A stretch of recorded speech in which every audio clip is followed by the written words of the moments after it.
स्वागत है आपका अभ्युदय सिविल सर्विस क्लासेस में। आज हम करंट अफेयर की शुरुआत करने जा रहे हैं और हम जो वीक में कुछ इंपॉर्टेंट खबरें हैं इस वीक की, उनको हम लेकर आए हैं आज आपके सामने, और जो आपके एग्जाम के लिए बहुत इंपॉर्टेंट हो सकती हैं।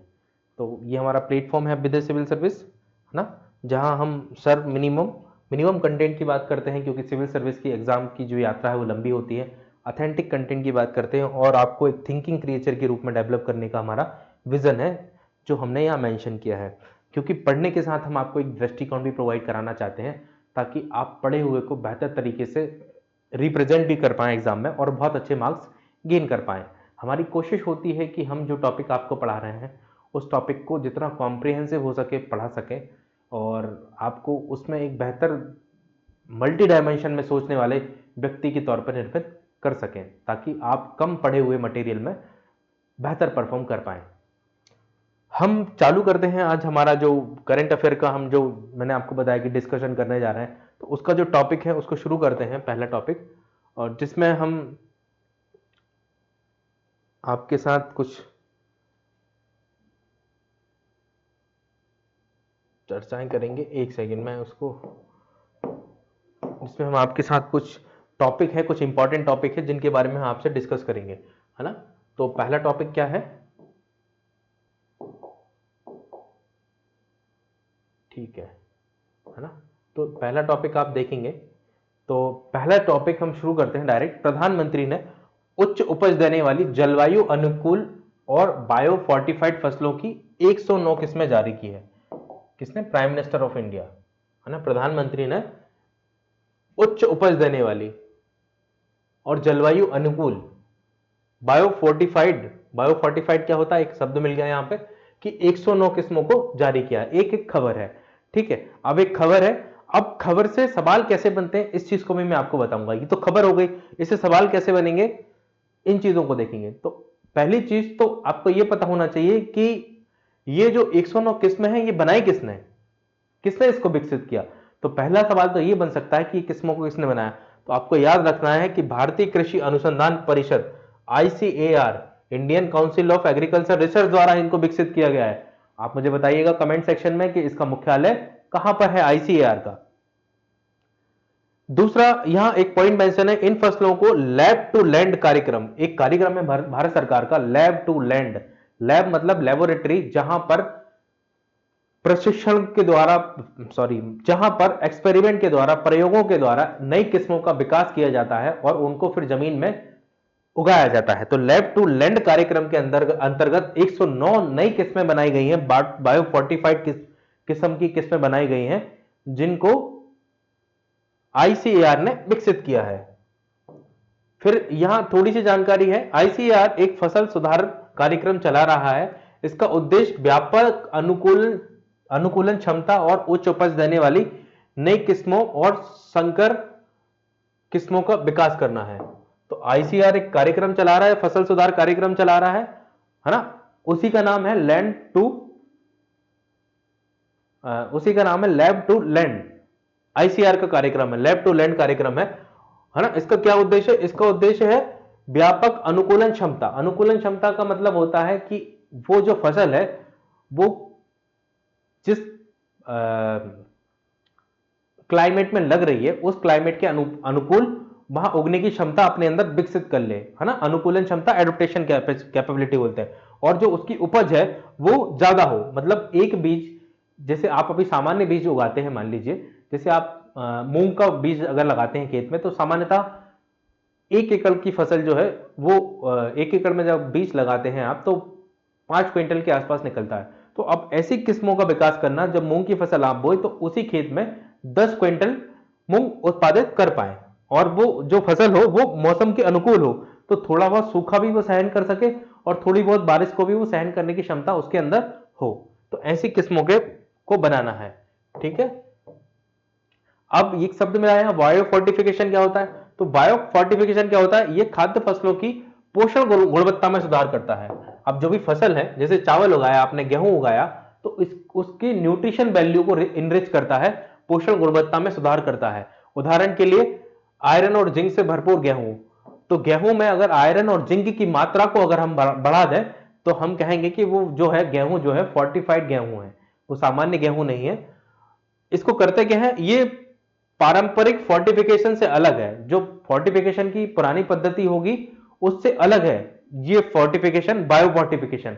बायो फोर्टिफिकेशन में क्या होता है, क्योंकि इसमें इसका उद्देश्य खाद्य प्रसंस्करण के दौरान मैनुअल संसाधनों की बजाय फसलों की वृद्धि के दौरान उनमें पोषक तत्वों के स्तर को बढ़ाना है। कहने का मतलब है कि एक तो होता है फूड फोर्टिफिकेशन, जैसे आपने सामान्य गेहूं उगाया, ठीक है, उस गेहूं से मान लीजिए ब्रेड बना रहे हैं। जब उस गेहूं से आप ब्रेड बना रहे हैं या आटा निकाल रहे हैं, आटा मार्केट में लॉन्च कर रहे हैं, तो उस आटे में आप कुछ आयरन और जिंक के प्रोडक्ट अलग से मिला दें फूड फोर्टिफाइड होने के पास, मतलब बनने के दौरान, फूड प्रोसेसिंग होने के दौरान। जब गेहूं से आटा बनाया जा रहा है तो उस प्रक्रिया में आप कुछ अलग तरीके के जिंक और आयरन के इंग्रेडिएंट उसके अंदर डाल दें गेहूं के अंदर, तो हम कहें कि वो जो आटा है वो फोर्टिफाइड आटा है। बट यहां क्या हो रहा है, यहां जो बीज जो है उसमें बायोलॉजिकल चेंज करके उसके अंदर आयरन और जिंक को डाला जा रहा है। तो जो खेत से जो फसल उगेगी वो डायरेक्ट ही जिंक और आयरन रिच फसल होगी। समझे आप इस बात को, मतलब इसको प्रसंस्करण प्रोसेसिंग करके नहीं बनाया जाता, वो खेत से ही डायरेक्ट पैदा हो रहा है, उसमें बीच में ही ऐसे पोषक तत्वों की मात्रा अधिक होगी, ऐसा ये बताया जा रहा है। अब क्या है, लैब टू लैंड कार्यक्रम। यह कार्यक्रम कृषि विश्वविद्यालय अनुसंधान संस्थानों द्वारा विकसित उन्नत प्रौद्योगिकी को किसानों तक पहुंचाने के लिए को बढ़ावा देता है ना। तो ये कार्यक्रम के बारे में थोड़ा सा लिखा है कि लैब टू लैंड कार्यक्रम जो है किसानों तक उन्नत किस्म के बीज पहुंचे, इसके लिए ये कार्यक्रम चलाया जा रहा है सरकार के द्वारा।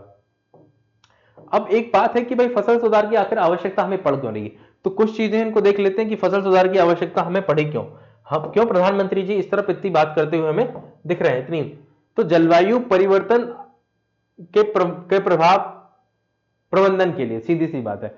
तो आप देखिए कि जलवायु परिवर्तन जो है आज के समय कितनी तेजी से जलवायु बदल रही है। ऐसे में आवश्यकता है कि हम इस किस्म की फसलों का उत्पादन करें जो जलवायु के अनुकूल हो और जलवायु को सहने के लिए भी दक्ष हो, है ना। इसी कंटेक्स्ट में हम देखिए क्या लिखा है यहां पे, जलवायु अनुकूल बीज प्रतिकूल मौसम जैसे हीट वेव और सूखा आदि में भी अच्छी फसल पैदा कर सके, इसलिए हम ऐसा कर रहे हैं। जैसे हमने बीटी कॉटन को उगाया है। बीटी कॉटन एक ऐसी फसल है कपास की जो विपरीत मौसम की परिस्थितियों में भी अच्छा परफॉर्म करती है, बहुत सूखे में भी उग जाती है और बहुत बारिश में भी उग जाती है, मतलब जलवायु के परिवर्तन का उस पर बहुत इंपैक्ट नहीं पड़ता। तो हम ऐसी ही फसलें भविष्य में उगाएं जो जलवायु के प्रति अनुकूल हो, जिन पर जलवायु परिवर्तन का बहुत प्रभाव ना पड़े। जलवायु अनुकूल फसलों रोगों और कीटों के हमलों के कारण होने वाली फसलों की हानि को कम करती है। अब जो जलवायु अनुकूल फसलें होती हैं वो, जैसे आपने देखा है कि सबसे बड़ी समस्या होती है, आज आप देख रहे हैं कि हम जमीन के अंदर फर्टिलाइजर का बहुत बड़ी मात्रा में प्रयोग कर रहे हैं, बहुत बड़ी मात्रा में प्रयोग कर रहे हैं। हाल ही में हमारे कृषि मंत्री माननीय शिवराज सिंह जी चौहान ने संसद में एक स्पीच में कहा है कि इतनी बड़ी मात्रा में भारत के अंदर फर्टिलाइजर का प्रयोग हो रहा है जिससे जो मित्र कीट होते हैं जमीन में, जो केंचुए होते हैं मुख्य रूप से, वो खत्म हो गए, वो दिखते ही नहीं है ना।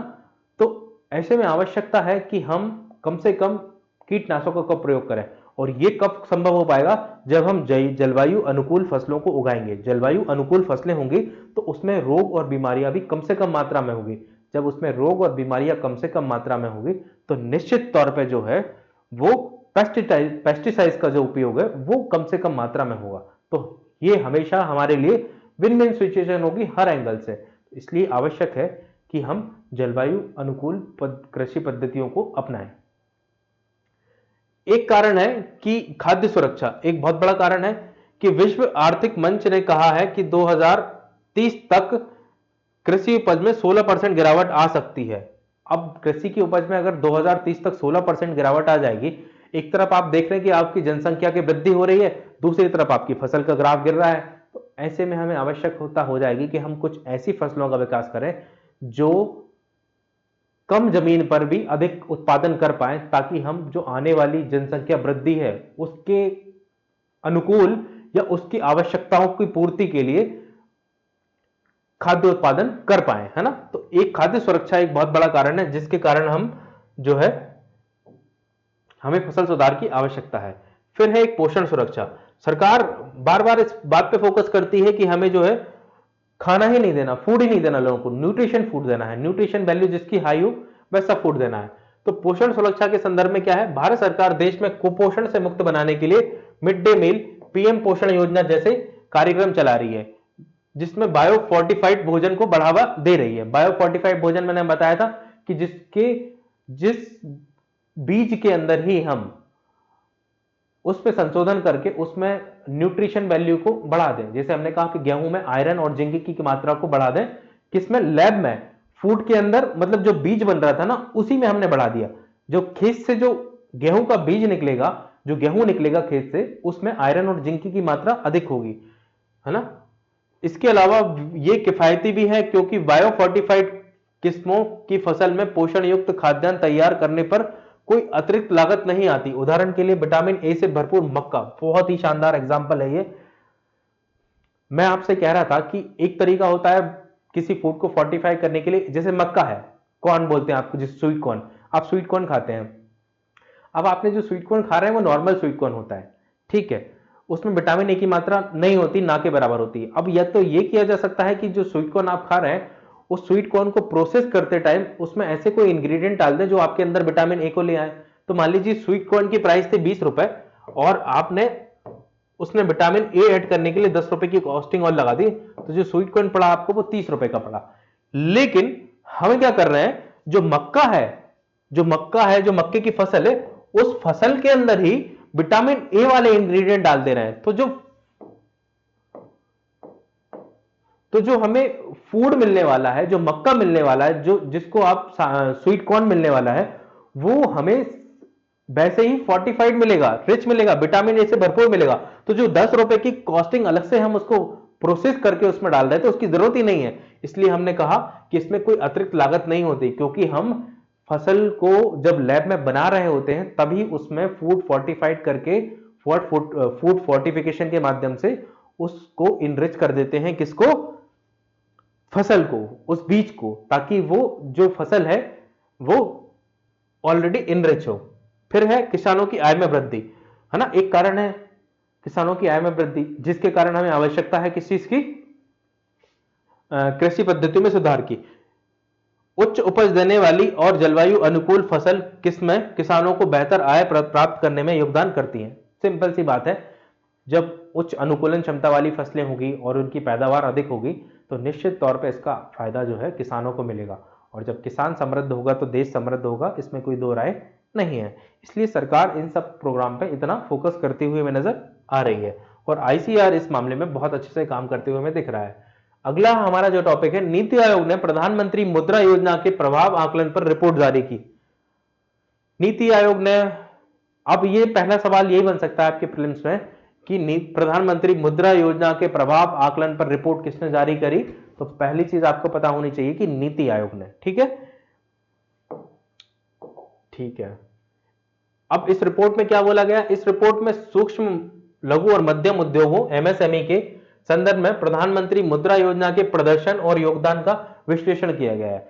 मतलब ये योजना जो है, मुद्रा योजना, ये एमएसएमई के जो जितने भी उद्योग होते हैं एमएसएमई सेक्टर के, उनका आकलन करती है कि ये किस तरीके से परफॉर्म कर रहे हैं, है ना। और ये इस योजना को, ये केंद्रीय योजना है और ये वित्त मंत्रालय की योजना है। कौन सी मुद्रा योजना, प्रधानमंत्री मुद्रा योजना एक वित्त मंत्रालय की योजना है, इसको आपको याद रखना है, ये आपके प्रीलिम्स में क्वेश्चन बन सकता है। इस रिपोर्ट में क्या कहा गया है, कुछ कौन कौन से इंपॉर्टेंट फैक्टर सामने आए उनको हम एक एक करके देख लेते हैं। तो ओवरऑल जब परफॉर्मेंस की बात आती है, समग्र प्रदर्शन की, तो इसमें बताया गया कि 2015 में लॉन्च होने के बाद से प्रधानमंत्री मुद्रा योजना ने अब तक 35 करोड़ सूक्ष्म और लघु उद्यमियों के खाते को ऋण सहायता दी है। मतलब पहला ये बताया कि 2015 से ये जब स्कीम लॉन्च हुई है तब से अब तक ये 35 करोड़ लोगों को प्रत्यक्ष रूप से लाभ दे चुकी है, ऋण दे चुकी है। कौन, मुद्रा योजना, प्रधानमंत्री मुद्रा योजना। दूसरा इसने बताया वित्तीय समावेशन के बारे में कि वित्त वर्ष 2022 में ऋण सहायता प्राप्त 71% बैंक खातों में महिलाओं के हैं और नए उद्यमियों के लिए स्वीकृत राशि भी बढ़ी है। दूसरा ये बता रहा है कि वित्तीय समावेशन हुआ है कि जितने भी मुद्रा योजना के अंतर्गत खाते खुले हैं 2022 तक, उसमें 71% जो खाते हैं वो महिलाओं के हैं। ऐसे में हम कहें कि महिला सशक्तिकरण भी हमें देखने को मिल रहा है, ये बहुत अच्छी बात है। और उन्होंने कहा है, आगे बताया कि नए उद्यमियों के लिए स्वीकृत राशि, जो योजना में स्वीकृत राशि है उसको भी बढ़ाया गया है कि किसी योजना के लिए मान लीजिए पहले 1 लाख मिलते थे किसी तरीके के व्यापार करने के लिए, अब उसको बढ़ा के 1.5 लाख कर दिया गया है, ऐसा ये बता रहा है। छोटे व्यवसायों को प्रोत्साहन दिया गया है इसमें, जिसमें 2021 में लगभग 80% जो लोन है वो शिशु श्रेणी के लोगों ने लिए। शिशु श्रेणी, अब ये श्रेणियां क्या होती है, इसको 3 कैटेगरी में बांटा गया, मैं बताता हूं आपको, मैं अभी बताता हूं। तो आपको एक चीज याद रखनी कि मुद्रा योजना में सबसे ज्यादा लोन 80% जो लोन है वो छोटे लोन है, शिशु श्रेणी के लोन है, इस चीज को याद रखना है। फिर है क्षेत्रीय अंतर। पूर्वोत्तर राज्यों में मुद्रा योजना ऋण खातों की संख्या और स्वीकृत राशि न केवल सबसे कम है बल्कि लगातार कम भी हो रही है। मतलब ये कहना का है कि ये जो योजना है पूर्वोत्तर में ठीक से परफॉर्म नहीं कर रही है, यहां लगातार जो स्वीकृत राशि है इस योजना के अंतर्गत वो भी कम हो रही है और यहां खाते भी कम खुल रहे हैं कुल मिला के, है ना। प्रधानमंत्री मुद्रा योजना क्या है, इसके बारे में थोड़ा देख लेते हैं। ये एक केंद्रीय योजना है, सेंट्रल सेक्टर स्कीम है ना, केंद्रीय क्षेत्र की योजना है। सबसे पहली चीज याद रखना आपको, सेंट्रल सेक्टर स्कीम है और किसकी है, वित्त मंत्रालय की है। इसको भी आप याद रखेंगे किसकी है, वित्त मंत्रालय द्वारा लॉन्च की गई सेंट्रल सेक्टर स्कीम है ये, केंद्रीय क्षेत्र। इसका उद्देश्य क्या है, समावेशी, सतत तथा मूल्य आधारित उद्यमशीलता परिवेश का निर्माण करना, उद्यमशीलता परिवेश का निर्माण करना, ठीक है, इस चीज को याद रखना आप, ठीक है।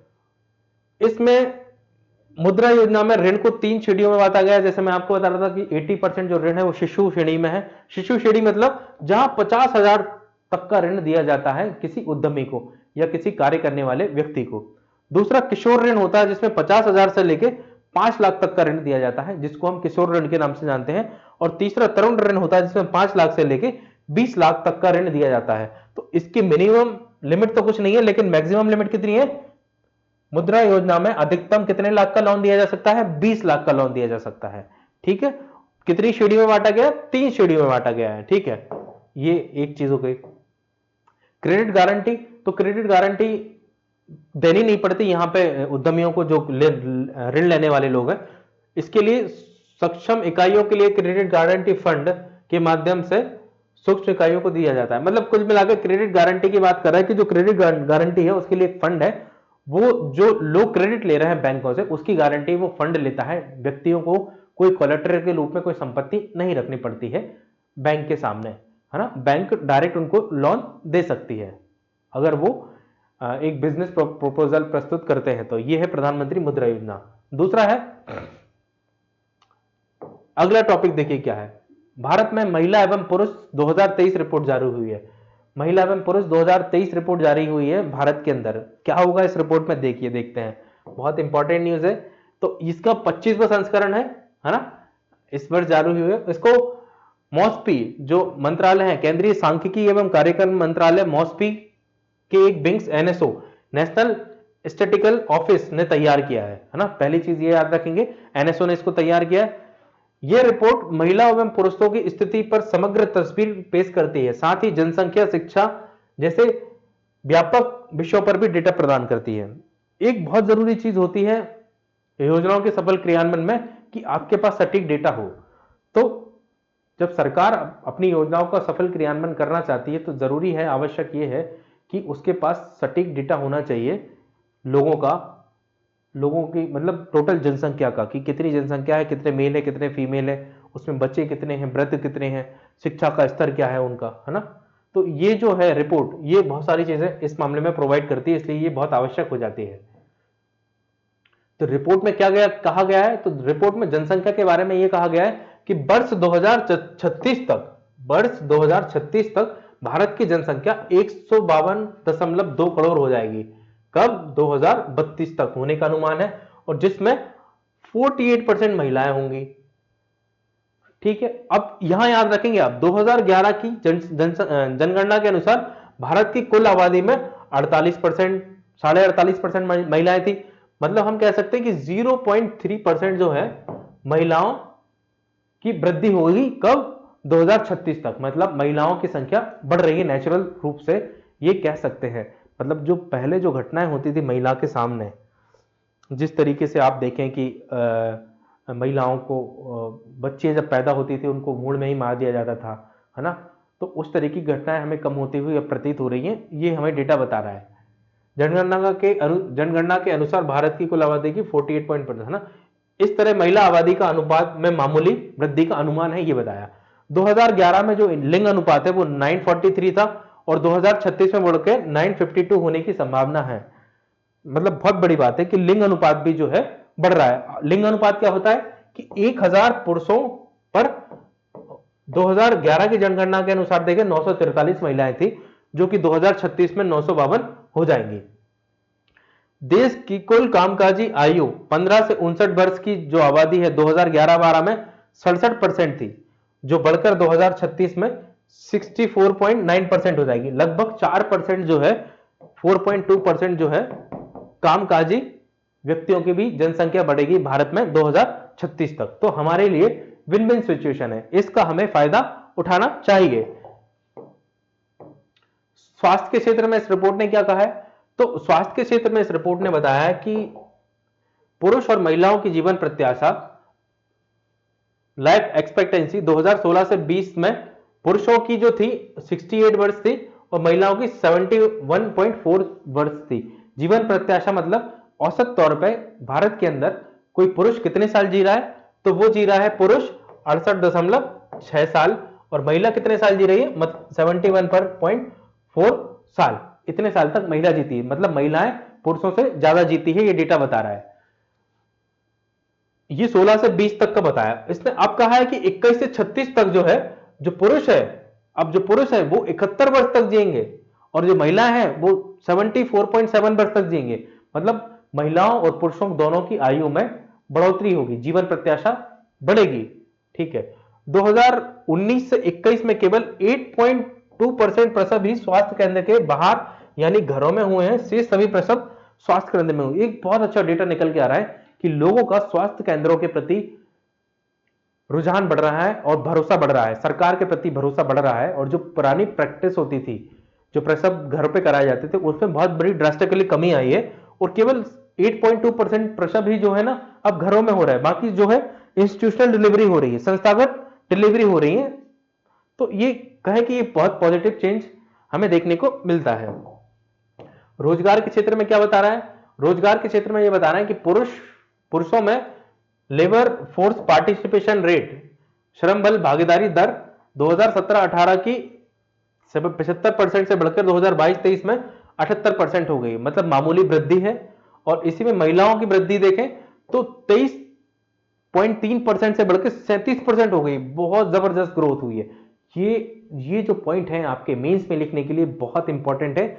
आप सीधा रिपोर्ट का नाम लिखिएगा कि ये एनएसओ ने जो पुरुष एवं महिला रिपोर्ट निकाली है 2024, उसके अंतर्गत ये डेटा दिया हुआ है, इसको लिखिए। महिलाओं का पार्टिसिपेशन रेट जो है 23.5% से बढ़कर 37% हो गया है ना। और कुछ अन्य डेटा भी देख लीजिए कि 2019 के आम चुनावों में महिलाओं ने मतदान का प्रतिशत 67.2% था। ऐसा पहली बार हुआ है जब महिला मतदान प्रतिशत पुरुष मतदान प्रतिशत से अधिक रहा है। बहुत ही शानदार बात, बहुत ही शानदार पॉइंट महिला सशक्तिकरण में लिखने के लिए छाप दो, छाप दो, इसको सब छाप दो। लेबर पार्टिसिपेशन रेट बढ़ रहा है, महिलाओं का वोटिंग परसेंटेज जो है आजादी के बाद सबसे ज्यादा महिलाओं का वोटिंग परसेंटेज रहा है 2019 में। फिर क्या है? DPIIT IIT उद्योग संवर्धन एवं आंतरिक व्यापार विभाग द्वारा मान्यता प्राप्त कुल स्टार्टअप में 47% जो स्टार्टअप हैं भारत के अंदर, जो रजिस्टर्ड स्टार्टअप हैं, उसमें 47.6% स्टार्टअप महिलाओं के हैं। बहुत ही शानदार डेटा निकल के आता है सामने, है ना। हम कह सकते हैं कि महिलाएं जो है सशक्त होते हुए हमें कम से कम इन आंकड़ों में तो दिख ही रही हैं। बाकी सच्चाई क्या है इस पर बात हो सकती है, पर ये आंकड़े तो कम से कम ये कहते हुए दिख रहे हैं। तो ये बहुत ही इंपॉर्टेंट रिपोर्ट है महिला पुरुष की, इसको आप याद रखेंगे और इसका डेटा का यूज अपने पेन्स के एग्जाम में जरूर करेंगे। ठीक है,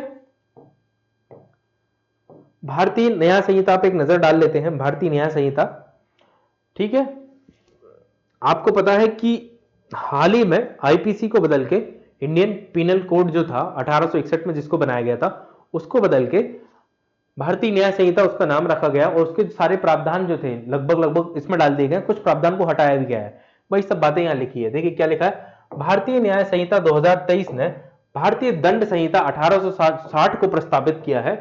1861 बोला था मैंने, 1860 को प्रस्तावित किया, जिसमें कुल 358 धाराएं हैं। अब एक प्रीलिम्स का फैक्ट हो जाता है स्टेट पीएससी के लिए कि भारतीय न्याय संहिता के अंदर धाराएं कितनी हैं, तो आप याद रखेंगे 358 धाराएं हैं। ठीक है, इसमें आईपीसी की 511 धाराओं को भी शामिल कर लिया गया है।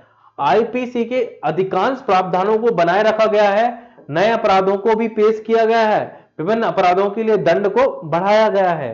ये चीजें की गई है।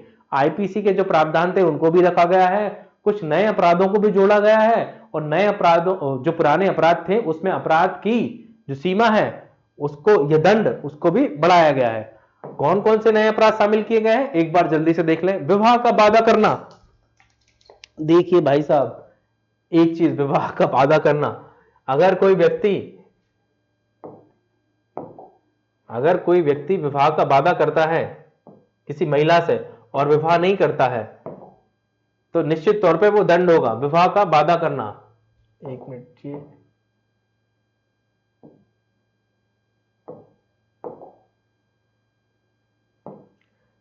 विवाह करने के झूठे मिथक वादे को अपराध घोषित करना। मतलब यह किया गया है कि अब जो है कोई पुरुष महिला से विवाह के लिए वादा करता है और शादी नहीं करता है तो उसको अपराध माना जाएगा। अब ये महिलाओं, ये पुरुषों पे लागू होगा या महिलाओं पे लागू होगा ये पता नहीं है, अभी देखते हैं इसको किस पे लागू होगा, है ना, ये स्पष्ट नहीं है। क्या पुरुष भी दावा कर सकता है कि इस महिला ने मुझसे शादी के लिए वादा किया था और ये मुकर गई? क्या ऐसा भी हो सकता है?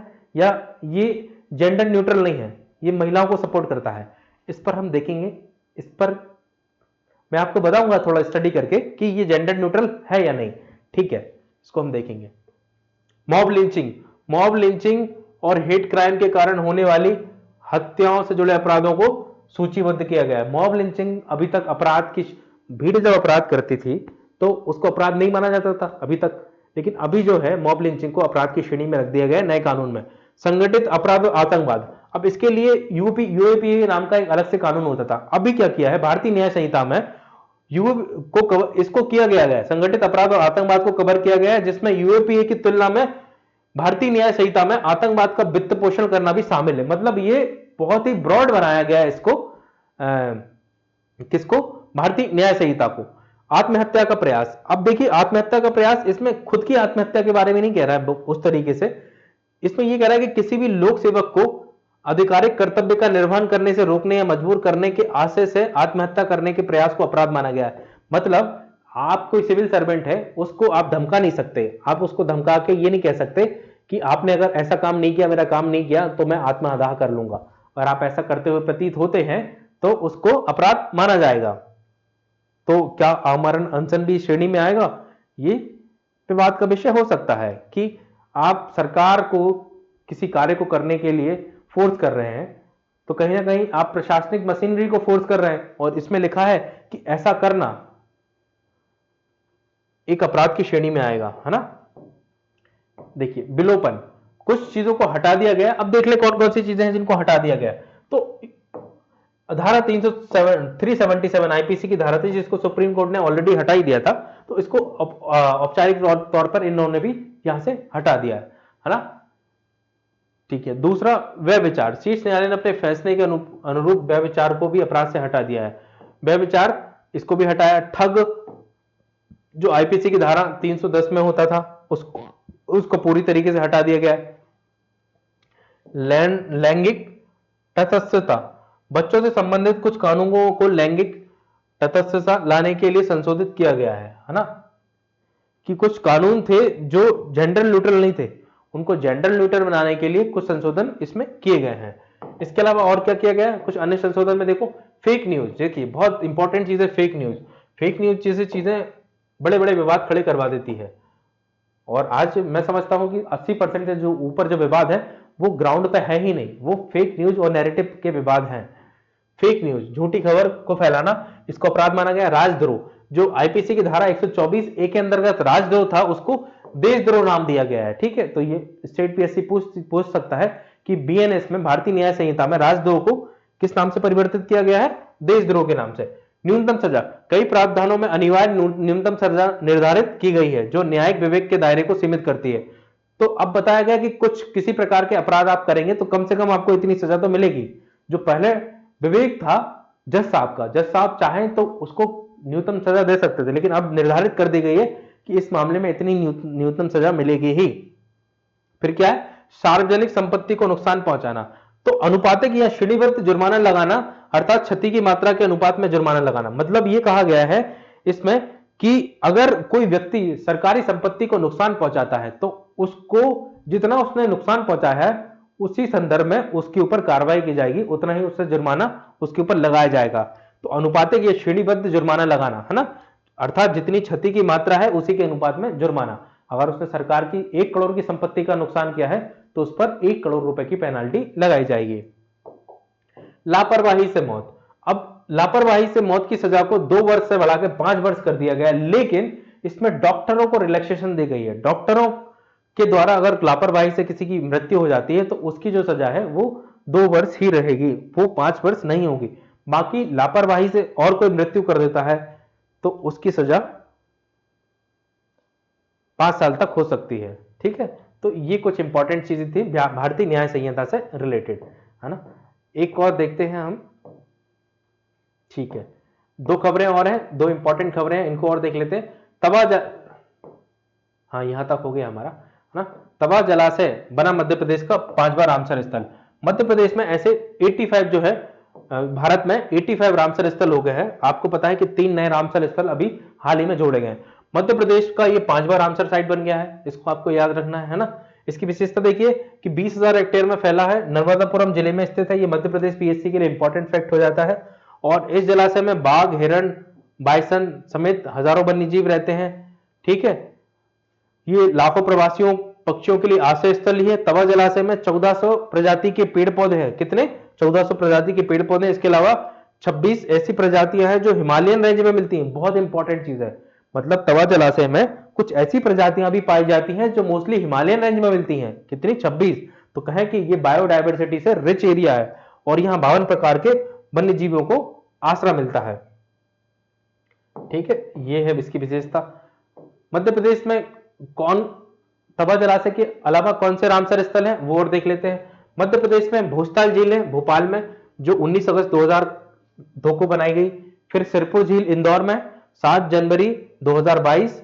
यशवंत सागर झील इंदौर 7 जनवरी 2022। सांख्य सागर झील शिवपुरी 26 जुलाई 2022 को बनाई गई रामसर साइट। और एक जो है तवा जलाशय, जिसको 14 अगस्त 2024 को रामसर साइट के रूप में घोषित किया गया। ठीक है, ये इंपॉर्टेंट फैक्ट है आपके, याद रखिएगा इनको। चांदीपुरा वायरस, ये देखिए चांदीपुरा वायरस, ये न्यूज में आया। मध्य प्रदेश के इंदौर में एक 20 वर्षीय व्यक्ति को फ्लू, सर्दी और खांसी हुई है ना, और लग रहा है कि इसको चांदीपुरा वायरस के जो लक्षण है ना, उस तरीके के उसको लक्षण दिखाई दे रहे हैं। उसके टेस्ट को पुणे की प्रयोगशाला में भेजा गया है। केंद्रीय स्वास्थ्य मंत्री जेपी नड्डा ने पुष्टि की है कि भारत में 53 जो मामले हैं चांदीपुरा वायरस के देखे गए, जिसमें 51 जो मामले हैं वो गुजरात से थे और जिसमें 19 की मौत हो चुकी है। मतलब इसमें जिसको भी ये बीमारी हो रही है, इसमें डेथ रेट देख रहे हो आप, टोटल 53 मामले हैं, उसमें 19 लोग एक्सपायर हो गए। मतलब कितना ज्यादा, लगभग 50% तो नहीं लेकिन 40% के आसपास इसमें डेथ रेट है।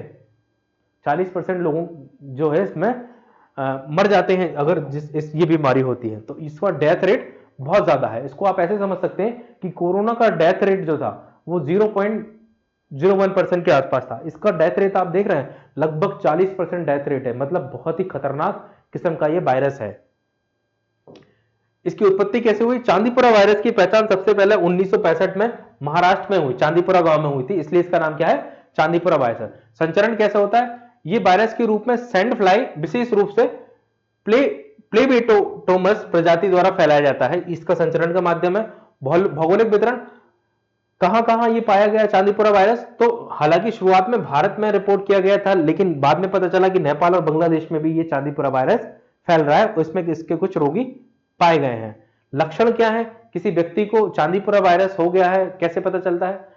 इसमें तीव्र मानसिक संबंधी बीमारी का कारण बन सकता है। चांदीपुरा जो वायरस है वो मानसिक बीमारी का कारण बन सकता है। अचानक तेज बुखार आ जाता है, ऐंठन होने लगती है, मानसिक स्थिति में बदलाव होता है और कभी कभी कोमा की स्थिति भी पैदा हो जाती है।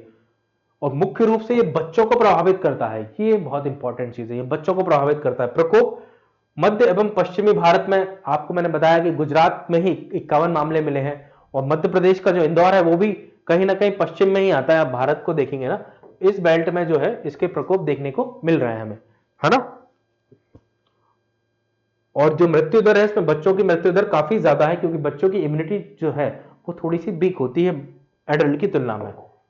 परीक्षण, इसका पता कैसे चलता है? आमतौर पर रक्त या मस्तिष्क द्रव्य में वायरस का पता लगाने के लिए सीरोलॉजिकल परीक्षण या आरटीपीसीआर टेस्ट किया जाता है ना। जैसे कोविड में आरटीपीसीआर टेस्ट होता है, इसमें टेस्ट के माध्यम से पता चलता है। इसका रोकथाम कैसे किया जा सकता है? तो नियंत्रण उपाय में सैंड फ्लाई जो इस वायरस को फैलाता है उसकी आबादी को कंट्रोल करना चाहिए हमें, है ना। और जोखिम से बचने पर ध्यान देना चाहिए। क्यों? क्योंकि इसका कोई अभी टीका या एंटीवायरल उपचार नहीं लाया गया है, नहीं आया है। तो कुल मिला के बचाव ही सबसे बड़ा इसका टीका है। इससे बच जाएंगे तो यही सबसे बड़ा टीका है। तो ये हमारी जो मुख्य खबरें थी आज की, जो हमें देखना था, है ना। 2-4 दिन की खबरों को हमने इसे मर्ज किया था, है ना।